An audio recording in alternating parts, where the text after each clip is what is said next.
آقا کریم صلی اللہ تعالی علیہ وسلم نے مسلمانوں کو ضابطۂ حیات عطا فرمایا، مسلمانوں کو رہنے سہنے کا طریقہ عطا فرمایا، مسلمانوں کو جینے کا طریقہ عطا فرمایا، حتیٰ کہ ساری چیزوں کا طریقہ آپ صلی اللہ علیہ وسلم نے مسلمانوں کو سکھایا، بتایا۔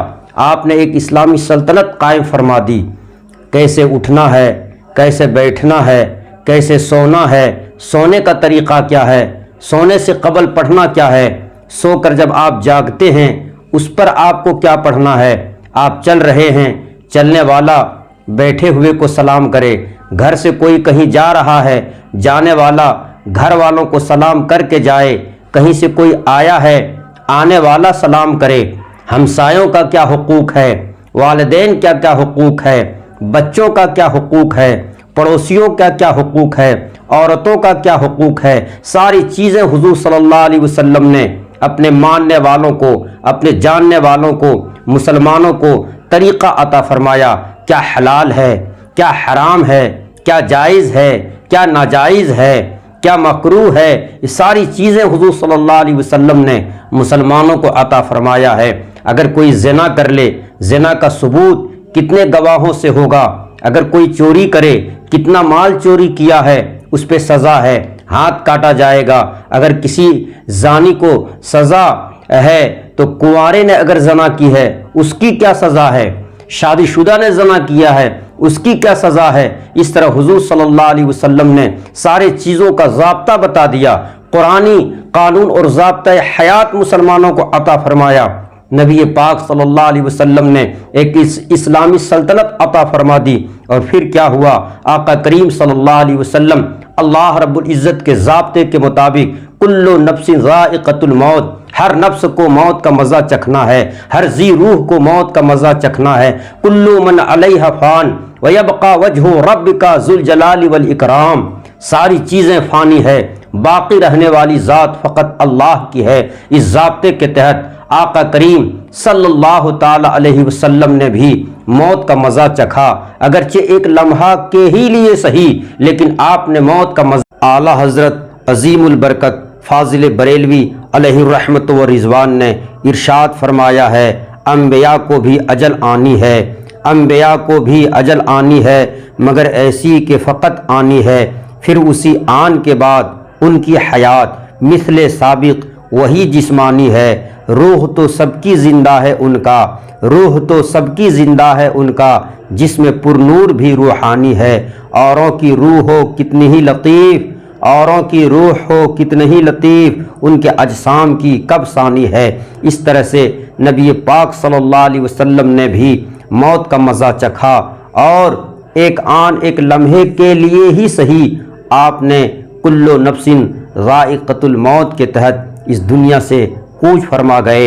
حدیث شریف میں ہے، اللہ کے پیارے حبیب صلی اللہ علیہ وسلم ارشاد فرماتے ہیں، ان اللہ حرم علی الارض ان تأکل اجساد الانبیاء فنبی اللہ حی یرزق، یعنی سرکار اقدس صلی اللہ علیہ وسلم نے ارشاد فرمایا، خدا عز و جل نے زمین پر انبیاء اکرام علیہم الصلاۃ والسلام کے جسموں کو کھانا حرام فرما دیا ہے، لہذا اللہ کے نبی زندہ ہیں، اللہ پاک انہیں رزق عطا فرماتا ہے۔ پھر حضور صلی اللہ علیہ وسلم کے وصال کے بعد ان کی نماز جنازہ پڑھی گئی، مگر عام طور پر جس طرح آج ہماری اور آپ کی نماز جنازہ ادا کی جاتی ہے، اس طرح حضور صلی اللہ علیہ وسلم کی نماز جنازہ نہیں پڑھی گئی، بلکہ صحابہ اکرام آتے گئے اور آپ صلی اللہ علیہ وسلم کی بارگاہ میں درود و سلام کا نذرانہ پیش کرتے گئے۔ فرشتے حضور صلی اللہ علیہ وسلم کی بارگاہ میں تشریف لاتے رہے اور صلاۃ و سلام کا نذرانہ پیش فرماتے رہے۔ سب سے پہلے حضرت جبرائیل علیہ الصلاۃ والتسلیم نے نبی پاک صلی اللہ علیہ وسلم کی بارگاہ میں صلاۃ پیش کی، پھر حضرت میکائیل، پھر حضرت اسرافیل، پھر ملک الموت اپنے سارے لشکروں کے ساتھ، سارے گروہ کے ساتھ تشریف لائے، حاضر بارگاہ ہوئے اور درود سلام عرض کرتے چلے گئے۔ نبی پاک صلی اللہ علیہ وسلم کی بارگاہ میں تمام چیزوں نے درود دو سلام کا نذرانہ پیش کیا اور حضور صلی اللہ علیہ وسلم کو پھر حجرہ عائشہ میں دفن فرما دیا گیا۔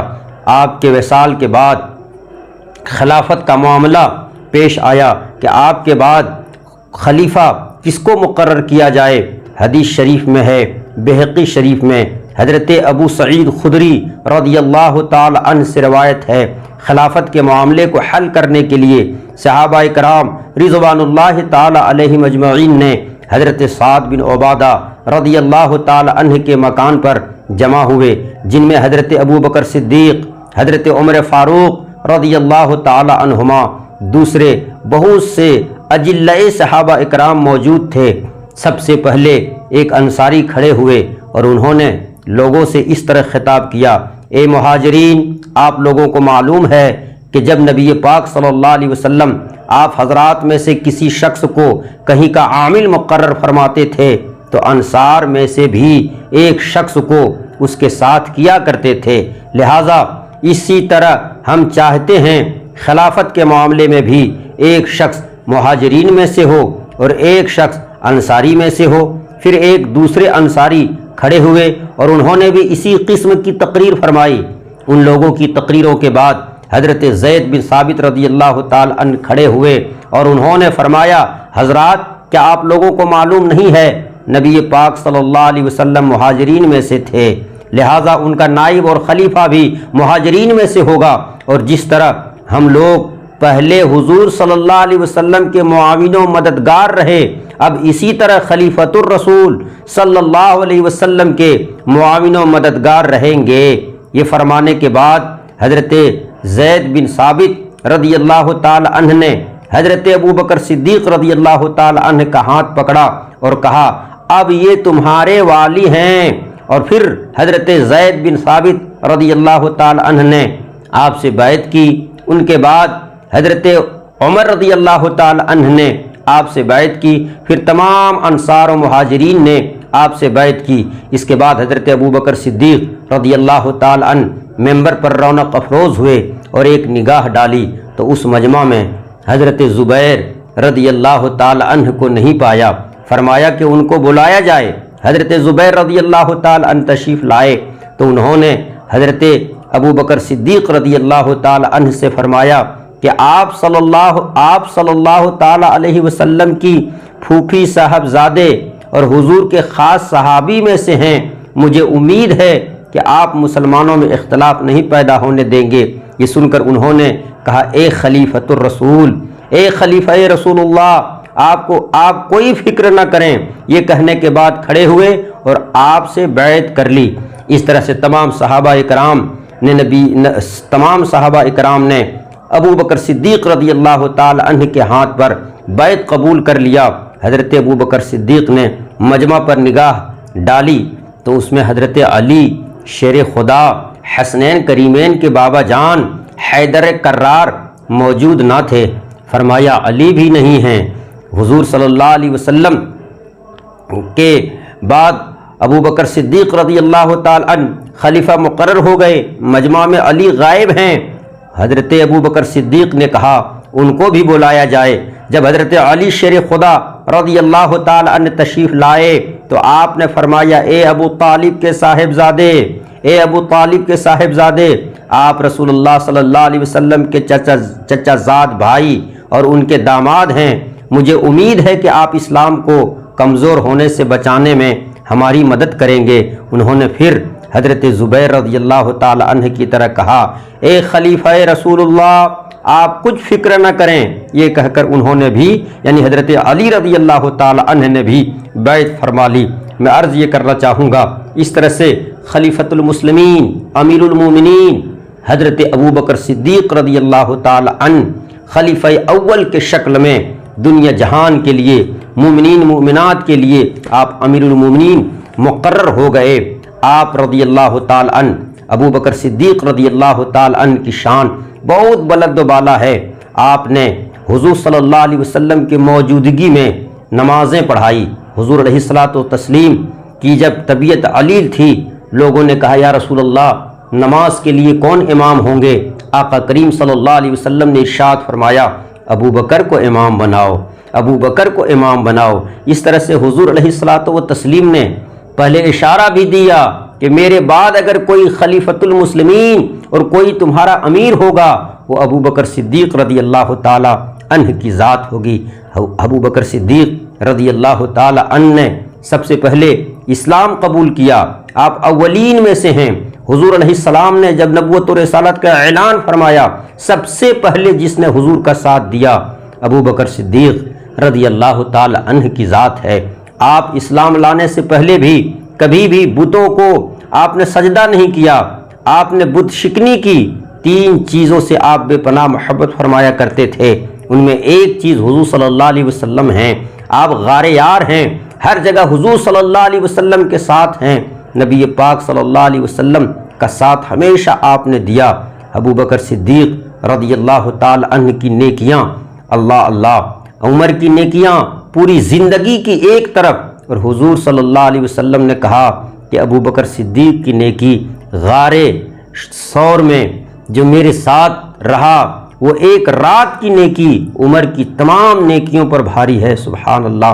حضرت ابو بکر صدیق رضی اللہ تعالی عنہ اس طرح سے امیر المومنین خلیفۃ المسلمین مقرر ہوئے، اور آپ نے 2 سال 2 مہینے تک خلافت انجام دی، اور بڑی اچھی خلافت چلی، بہت فتوحات ہوئے، تدوین قرآن، مسلمہ کذاب کا معاملہ، اور نہ جانے کتنے اسلامی معاملات آپ نے حل فرمایا، اور آپ رضی اللہ تعالی عنہ 63 سال کی عمر پا کر اس دنیا سے تشریف لے گئے، آپ اس دنیا سے کوچ فرما گئے۔ اس کے بعد خلیفہ دوم کا معاملہ آیا، تو روایتوں میں آتا ہے کہ حضرت ابو بکر صدیق رضی اللہ تعالی عنہ کی طبیعت علیل تھی۔ آپ نے بذات خود حضرت عبد الرحمن بن عوف رضی اللہ تعالی عنہ کو بلایا، جو عشرہ مبشرہ میں سے ہیں، اور ان سے فرمایا کہ عمر کے بارے میں تمہاری کیا رائے ہے؟ یعنی میں یہ چاہتا ہوں میرے بعد خلیفہ عمر ہو، تو تم اس معاملے میں کیا رائے رکھتے ہو؟ حضرت عبد الرحمن بن عوف جو اجلۂ صحابی میں سے ہیں، انہوں نے کہا کہ میرے خیال میں تو وہ اس سے بڑھ کر ہیں جتنا کہ آپ ان کے بارے میں خیال فرماتے ہیں۔ یعنی اے ابو بکر صدیق رضی اللہ تعالی عنہ، آپ کا جو خیال ہے اور آپ ان کے حوالے سے جو خیال فرماتے ہیں، الحمدللہ وہ تو اس سے برتر ہیں، وہ تو اس سے افضل و اعلیٰ ہیں۔ پھر آپ نے حضرت عثمان غنی رضی اللہ تعالی عنہ کو بلایا، اور ان سے بھی حضرت عمر رضی اللہ تعالی عنہ کے بارے میں دریافت فرمایا، ان سے بھی رائے لی، تو انہوں نے بھی کہا مجھ سے زیادہ آپ ان کے بارے میں جانتے ہیں۔ ابو بکر صدیق رضی اللہ تعالی عنہ نے فرمایا کچھ تو بتلاؤ۔ حضرت عثمان غنی رضی اللہ تعالی عنہ نے کہا کہ ابو بکر صدیق ان کا باطن ان کے ظاہر سے اچھا ہے، اور ہم لوگوں میں ان کا کوئی مثل نہیں، ہم لوگوں میں سب سے بہتر اور عمدہ ہے۔ پھر آپ نے سعید بن زید، اسید بن حضیر اور دیگر انصار و مہاجرین حضرات سے بھی مشورہ لیا۔ حضرت ابو بکر صدیق رضی اللہ تعالی عنہ نے تمام لوگوں سے جب مشورہ لیا تو حضرت عمر رضی اللہ تعالی عنہ سب سے افضل ثابت ہوئے، اور وہ اللہ کے راضی پر راضی رہتے ہیں۔ اللہ جس سے ناخوش ہوتا ہے اس سے وہ ناخوش ہوتے ہیں، ان کا باطن ان کے ظاہر سے بھی اچھا ہے، اور کار خلافت کے لیے ان سے زیادہ مستعد اور قوی شخص کوئی نظر نہیں آتا۔ پھر کچھ اور صحابہ اکرام آئے، ان میں سے ایک شخص نے حضرت ابو بکر صدیق رضی اللہ تعالی عنہ سے کہا، حضرت عمر رضی اللہ تعالی عنہ کی سخت مزاجی سے آپ واقف ہیں، اس کے باوجود اگر آپ ان کو خلیفہ مقرر کریں گے تو خدائے پاک کے یہاں کیا جواب دیں گے؟ آپ رضی اللہ تعالی عنہ نے فرمایا خدا کی قسم تم نے مجھ کو خوف زدہ کر دیا، مگر میں بارگاہ خداوندی میں عرض کروں گا یا الہ العالمین، میں نے تیرے بندوں میں سے بہترین شخص کو خلیفہ بنایا ہے، اور اے اعتراض کرنے والے، یہ جو کچھ میں نے کہا ہے تم دوسرے لوگوں کو بھی پہنچا دینا۔ سبحان اللہ۔ اس کے بعد آپ نے حضرت عثمان غنی رضی اللہ تعالی عنہ کو پھر بلایا، اور بلانے کے بعد آپ نے کہا لکھو، اور آپ نے وصیت نامہ تحریر فرمایا۔ میں اختصار کے ساتھ عرض کرنا چاہوں گا کہ ابو بکر صدیق رضی اللہ تعالی عنہ نے اپنی حیات ہی میں خلیفہ دوم حضرت ابو بکر صدیق رضی اللہ تعالی عنہ نے حضرت عمر رضی اللہ تعالی عنہ کو مقرر فرما دیا، اور آپ نے لکھ دیا کہ میرے بعد جو خلیفہ ہوگا، جو امیر المومنین ہوگا، جو خلیفۃ المسلمین ہوگا، وہ حضرت عمر رضی اللہ تعالی عنہ کی ذات بابرکات ہے۔ آپ امیر المومنین خلیفۃ المسلمین ہیں۔ حضرت عمر رضی اللہ تعالی عنہ کے ہاتھوں سارے لوگوں نے ابو بکر صدیق کے وصال کے بعد بیعت کر لی، سارے لوگوں نے آپ کی بیعت کو قبول کر لیا، اور باتفاق رائے سب لوگوں نے عمر رضی اللہ تعالی عنہ کو خلیفہ دوم کی شکل میں مقرر فرمایا۔ حضرت عمر رضی اللہ تعالی عنہ کی یہ شان ہے کہ آپ رعایا کی خبرگیری کے لیے لباس کو بدل کر عام لباس پہن کر مدینہ المنورہ کے اطراف میں راتوں کو گشت فرمایا کرتے تھے۔ آپ راتوں کو گھوما کرتے تھے۔ ایک مرتبہ حسب معمول آپ گشت فرما رہے تھے کہ انہوں نے سنا ایک عورت کچھ اشعار پڑھ رہی ہے، جس کا خلاصہ یہ ہے: رات بہت ہو گئی اور ستارے چمک رہے ہیں، مگر مجھے یہ بات جگا رہی ہے کہ میرے ساتھ کوئی کھیلنے والا نہیں ہے۔ تو میں خدا تعالیٰ کی قسم کھا کر کہتی ہوں کہ اگر مجھے اللہ کے عذاب کا خوف نہ ہوتا تو اس چارپائی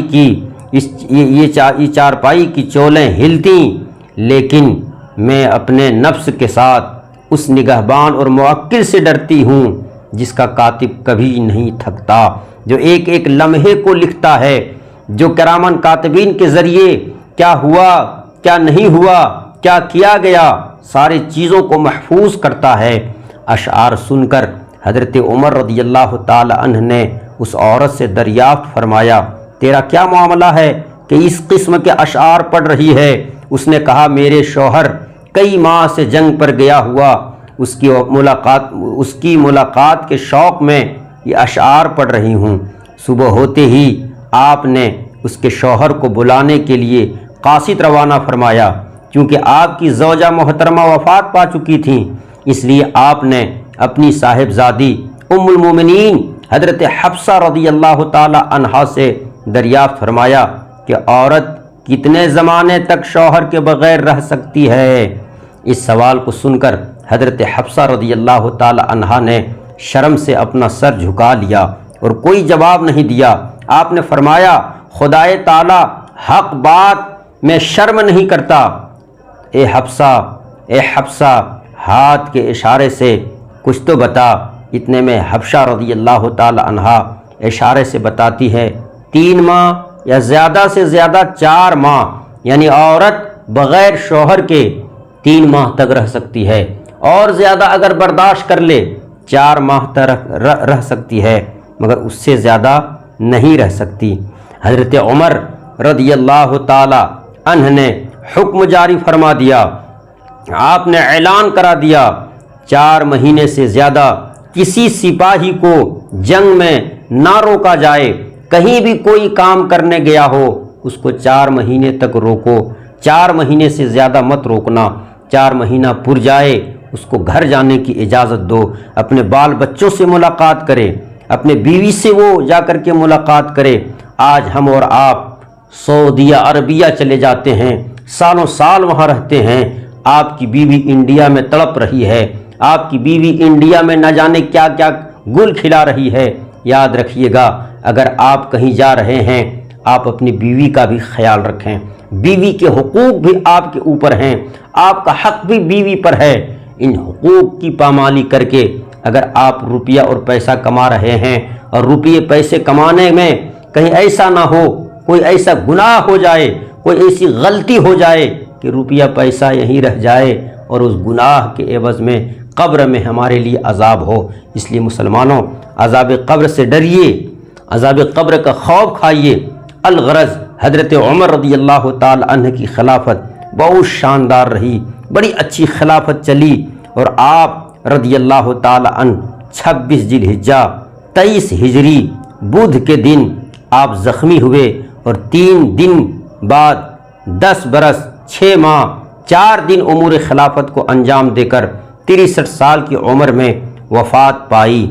شاعر نے کہا ہے، بلکہ اعلیٰ حضرت عظیم البرکت فرماتے ہیں وہ عمر جس کے اعداء پہ شیدا سقر، وہ عمر جس کے اعداء پہ شیدا سقر، اس خدا دوست حضرت پہ لاکھوں سلام۔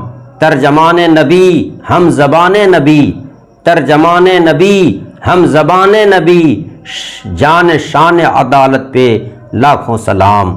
حضرت عمر رضی اللہ تعالی عنہ کے وصال کے بعد پھر خلافت کا معاملہ آیا کہ اب خلیفہ کون ہوگا۔ حضرت علامہ جلال الدین سیوطی علیہ الرحمۃ والرضوان نے اپنی مشہور کتاب تاریخ الخلفاء میں تحریر فرمایا ہے کہ حضرت عمر رضی اللہ تعالی عنہ کی طبیعت جب زیادہ ناساز ہوئی تو لوگوں نے آپ سے عرض کیا یا امیر المومنین، آپ ہمیں کچھ وصیت فرمائیں اور خلافت کے لیے کسی کا انتخاب فرما دیجئے۔ لوگوں نے یہ خواہش ظاہر کی حضرت عمر رضی اللہ تعالی عنہ سے، تو حضرت عمر رضی اللہ تعالی عنہ نے ارشاد فرمایا کہ خلافت کے لیے میں 6 لوگوں کی ایک ٹیم بناتا ہوں، 6 لوگوں کی ایک کمیٹی تشکیل کرتا ہوں، انہی 6 لوگوں میں سے کوئی امیر المومنین خلیفۃ المسلمین ہوں گے اور میں انہی میں سے کسی کو مستحق سمجھتا ہوں۔ پھر آپ نے حضرت عثمان غنی، حضرت مولا علی شیر خدا، حضرت طلحہ رضی اللہ تعالی عنہ، حضرت زبیر اور حضرت عبد الرحمن بن عوف اور حضرت سعد بن وقاص رضی اللہ تعالی علیہم اجمعین کے نام لیے اور فرمایا میرے لڑکے عبداللہ مجلس شورا میں ساتھ رہیں گے، لیکن خلافت سے انہیں کوئی سروکار نہیں ہوگا۔ اگر حضرت سعد بن وقاص کا انتخاب ہو جائے تو وہ اس کا حق رکھتے ہیں، ورنہ ان 6 صحابیوں میں سے جس کو چاہیں منتخب کر لیں۔ اس طرح سے حضرت عمر رضی اللہ تعالی عنہ نے 6 لوگوں کی ٹیم بنا دی، 6 لوگوں کی ایک کمیٹی تشکیل فرما دی، اور آپ کے وصال کے بعد ان 6 لوگوں نے 3 روز بعد خلیفہ کو منتخب کرنے کے لیے یہ 6 لوگ جمع اور اکٹھا ہو گئے۔ حضرت عبد الرحمن بن عوف رضی اللہ تعالی عنہ نے لوگوں سے فرمایا پہلے 3 آدمی اپنا حق 3 آدمی کو دے کر دستبردار ہو جائیں، یعنی ایک آدمی دوسرے کو 6 ہیں تو ایک دوسرے کو حق دیں گے تو پھر 3 بچ جائیں گے۔ اس بات کی تائید کی گئی، اور پھر حضرت زبیر نے اپنا حق حضرت علی کو دے دیا، حضرت سعد بن وقاص نے اپنا حق عبد الرحمن بن عوف کے سپرد کر دیا، حضرت طلحہ نے اپنا حق حضرت عثمان کو دے دیا، اور دے کر اس طرح 3 لوگ دستبردار ہو گئے۔ یہ تینوں حضرات رائے مشورہ کرنے کے لیے ایک طرف چلے گئے۔ وہاں حضرت عبد الرحمن بن عوف رضی اللہ تعالی عنہ نے فرمایا کہ میں اپنے لیے خلافت پسند نہیں کرتا، اب آپ لوگوں میں سے جو خلافت کی ذمہ داری سنبھالنا چاہے وہ سنبھال لیں، یعنی یہ حضرت عثمان، حضرت علی، عبد الرحمن نے بھی دستبرداری ظاہر کر دی، تو اب صرف 2 بچ گئے، حضرت عثمان غنی رضی اللہ تعالی عنہ اور مولا علی شیر خدا رضی اللہ تعالی عنہ۔ اب ان دونوں میں سے کوئی خلافت کی کرسی پہ تشریف فرما ہوں گے۔ اس بات پر حضرت عبد الرحمن بن عوف نے کہا کہ آپ میں سب سے افضل ہوں جو اصلاح امت کے بہت خواہش رکھتا ہو، اس بات کے طرف وہی آمادہ ہو، جو اللہ رسول کا سب سے زیادہ خوف اور ڈر رکھتا ہو وہی اس کے طرف پیش قدمی کرے۔ اس بات کے جواب میں حضرت عثمان اور حضرت علی رضی اللہ تعالی عنہما یعنی دونوں حضرات چپ رہے۔ تو حضرت عبد الرحمن بن عوف رضی اللہ تعالی عنہ نے فرمایا کہ اچھا آپ لوگ اس انتخاب کا کام ہمارے سپرد کر دیں، خدا کی قسم میں آپ لوگوں میں سے بہتر اور افضل شخص کا انتخاب کروں گا۔ دونوں حضرات نے فرمایا ہم لوگ منظور کرتے ہیں، آپ جسے چاہیں خلیفہ منتخب فرما دیں، آپ کے سپرد کرتے ہیں۔ اب اس کے بعد حضرت عبد الرحمن بن عوف رضی اللہ تعالی عنہ نے حضرت علی شیر خدا رضی اللہ تعالی عنہ سے کہا اے علی، آپ اسلام قبول کرنے والے میں سابقین اولین میں سے ہیں، آپ رسول پاک صلی اللہ علیہ وسلم کے قریبی اور عزیز ہیں، لہٰذا آپ کو اگر میں خلیفہ مقرر کر دوں تو آپ قبول فرما لیں گے؟ اور اگر میں کسی دوسرے کو آپ پر خلیفہ مقرر کر دوں تو اس کی اطاعت کریں گے؟ حضرت علی شیر خدا رضی اللہ تعالی عنہ نے کہا ہاں مجھے منظور ہے، اگر آپ کسی کو خلیفہ مقرر کر دیں تو میں اس کی پیروی اور اس کی بیعت کر لوں گا، اور اگر آپ مجھے کہہ دیں تو بھی میں اسے منظور کر لوں گا۔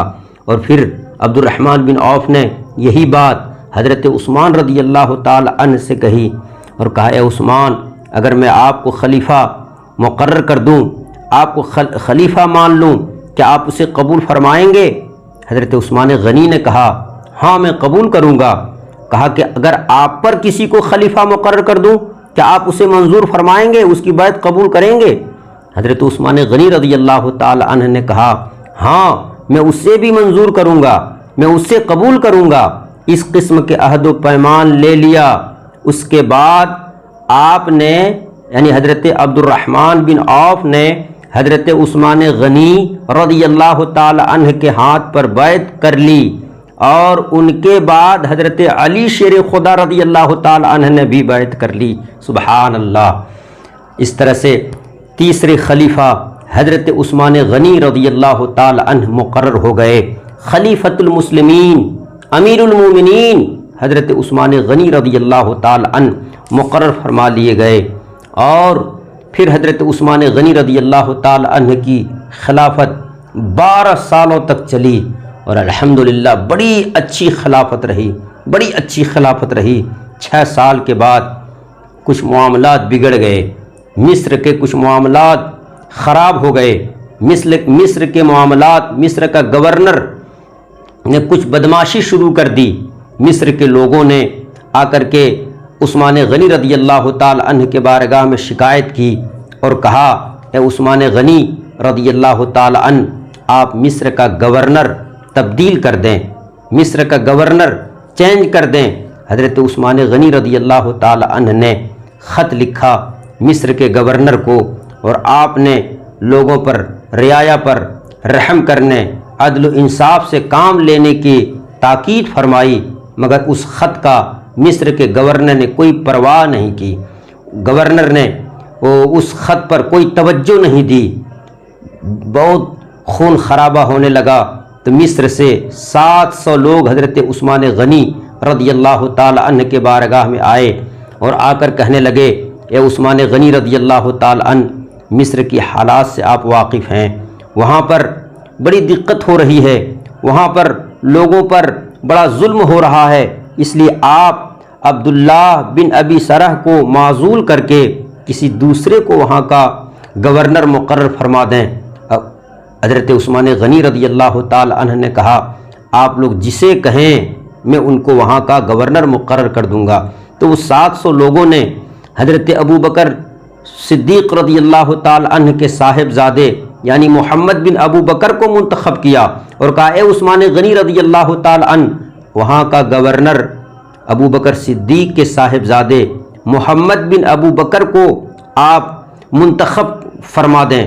حضرت عثمان غنی رضی اللہ تعالی عنہ قبول فرما لیا، اور فوراً آپ نے خط لکھا اور آپ نے یہ لکھا کہ میں مصر کا گورنر محمد بن ابو بکر کو مقرر کرتا ہوں، اور عبداللہ بن ابی سرح کو وہاں کے گورنر سے معزول کرتا ہوں۔ یہ تحریر لکھ کر محمد بن ابو بکر مصری محمد بن ابو بکر کے حوالے آپ نے فرما دیا، اور 700 افراد اور جو کچھ بھی انصار مہاجرین کے ساتھ مصر سے لوگ تشریف لائے تھے یہ خط لے کر کے سب چلے مدینہ المنورہ سے۔ ابھی یہ قافلہ تیسرے ہی منزل پر تھا کہ ان کو ایک حبشی غلام سانڈنی بیٹھا ہوا نہایت ہی تیزی کے ساتھ مصر کے طرف جاتا ہوا نظر آیا۔ اس کے رنگ ڈھنگ، اس کی تیز رفتاری سے معلوم ہوتا تھا کہ یہ غلام یا تو اپنے مالک سے بھاگا ہوا ہے یا تو کسی کا قاصد ہے۔ قافلہ والوں نے اسے پکڑ کر بٹھایا اور پوچھا تو کون ہے؟ تو کہاں جا رہا ہے؟ تو کہاں سے آ رہا ہے؟ تجھے کس کی تلاش ہے؟ اس نے کہا میں امیر المومنین حضرت عثمان غنی رضی اللہ تعالی عنہ کا غلام ہوں۔ پھر کہا میں مروان کا غلام ہوں۔ اس طرح سے وہ کبھی عثمان غنی کا غلام، کبھی مروان کا غلام، کہتا رہا۔ ایک شخص نے اسے پہچان لیا اور بتایا یہ امیر المومنین ہی کا غلام ہے، یہ عثمان غنی ہی کا غلام ہے۔ حضرت محمد بن ابی بکر رضی اللہ تعالی عنہ نے اس سے دریافت فرمایا کہ تمہیں کہاں بھیجا گیا ہے؟ اس نے کہا مجھے مصر کے گورنر عبداللہ بن ابی سرح کے پاس بھیجا گیا۔ اس کی تلاشی لی گئی تو اس کے خشک مشکیزہ سے ایک خط نکلا جو امیر المومنین حضرت عثمان غنی رضی اللہ تعالی عنہ کی طرف سے عامل مصر عبداللہ بن ابی سرح کے نام تھا۔ محمد بن ابی بکر نے سب لوگوں کو جمع کیا، ان کے سامنے خط کھولا جس میں لکھا ہوا تھا محمد بن ابی بکر بن فلاں تمہارے پاس پہنچیں تو ان کو کسی حیلے سے قتل کر دو، خط کو کالعدم قرار دو، اور جب تک میرا دوسرا حکم نامہ پہنچے اپنے عہدہ پر برقرار رہو۔ یہ 700 لوگوں کے دماغ ہل گئے، 700 لوگوں کے پیر تلے زمین کھسک گئی کہ عثمان غنی نے ہم لوگوں کو خط لکھ کر دیا ہے کہ اس کو میں معزول کرتا ہوں، محمد بن ابی بکر کو وہاں کا گورنر مقرر کرتا ہوں، اور پھر یہ خط لے کر بھیجا جا رہا ہے کہ یہ لوگ جب وہاں پہنچیں تو قتل کر دینا۔ یہ کیا سازش ہے؟ اس خط کو پڑھ کر قافلے والے سب لوگ دنگ رہ گئے۔ محمد بن ابی بکر نے اس خط کو پڑھ کر چند ذمہ دار لوگوں کی مہریں لگوا دیں اور اس سے ایک شخص کی تحویل میں دے دیا۔ سب لوگ وہیں سے مدینہ واپس آ گئے۔ جب مدینہ پہنچے حضرت علی، حضرت طلحہ، حضرت زبیر، حضرت سعد اور دیگر صحابہ اکرام رضوان اللہ علیہم اجمعین کو اکٹھا کر کے ان کے سامنے خط کھول کر سب کو پڑھوایا اور اس حبشی غلام کا سارا واقعہ سنایا۔ اس پر سب لوگ بہت سخت برہم ہوئے اور تمام صحابہ کرام غیظ و غضب میں بھرے ہوئے اپنے اپنے گھروں کو واپس ہو گئے، مگر محمد بن ابی بکر اپنے قبیلے بنو تمیم اور مصریوں کے ساتھ حضرت عثمان غنی رضی اللہ تعالی عنہ کے گھر کو گھیر لیا۔ حضرت علی شیر خدا رضی اللہ تعالی عنہ نے جب یہ حال دیکھی تو حضرت طلحہ، حضرت زبیر، حضرت سعد، حضرت عمار اور دیگر اکابر صحابہ اکرام رضوان اللہ تعالی علیہم اجمعین کے ساتھ امیر المومنین حضرت عثمان غنی رضی اللہ تعالی عنہ کے مکان پر تشریف لے گئے۔ ان کے ساتھ وہ خط، غلام اور لونڈی بھی تھیں جو راستے میں پکڑی گئی تھی۔ حضرت علی رضی اللہ تعالی عنہ نے حضرت عثمان غنی رضی اللہ تعالی عنہ سے دریافت کیا یہ غلام آپ کا ہے؟ انہوں نے فرمایا یہ غلام میرا ہے۔ پھر انہوں نے پوچھا یہ اونٹنی آپ کی ہے؟ حضرت عثمان غنی نے کہا ہاں یہ اونٹنی میری ہے۔ پھر حضرت علی رضی اللہ تعالی عنہ نے وہ خط پیش فرمایا اور پوچھا یہ خط آپ کا لکھا ہوا ہے؟ حضرت عثمان غنی رضی اللہ تعالی عنہ نے فرمایا نہیں، یہ خط میرا لکھا ہوا نہیں ہے، اور خدا تعالیٰ کی قسم کھا کے کہا میں نے اس خط کو نہیں لکھا، نہ کسی کو لکھنے کا حکم دیا، اور نہ مجھے اس کے بارے میں کوئی علم ہے۔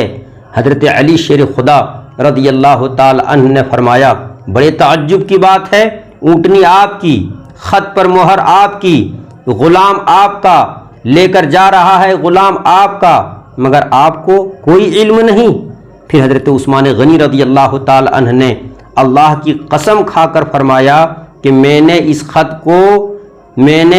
نہ اس خط کو لکھا، نہ کسی سے لکھوایا، اور نہ میں نے کسی غلام کو دے کر یہ خط بھیجا، مصر کی طرف روانہ کیا، میں نے ایسا نہیں کیا ہے۔ حضرت عثمان غنی رضی اللہ تعالی عنہ نے قسم کھا کر اپنی برات ظاہر فرمائی تو ہر شخص کو یقین ہو گیا کہ ان کا دامن اس جرم سے پاک ہے۔ لوگوں نے تحریر بغور دیکھا تو یہ خیال قائم ہوا کہ تحریر مروان کی ہے، ساری شرارت اس ذات سے ہے، ساری شرارت مروان کی ہے۔ امیر المومنین رضی اللہ تعالی عنہ کے مکان میں موجود تھا مروان۔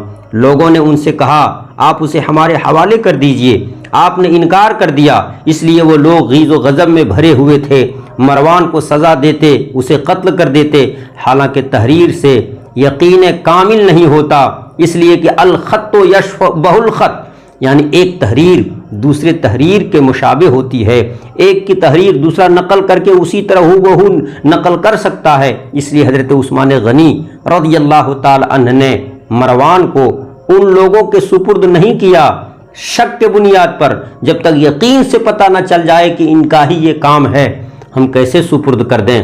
علاوہ اس کے سپرد کرنے میں بہت بڑے فتنے کا اندیشہ بھی تھا۔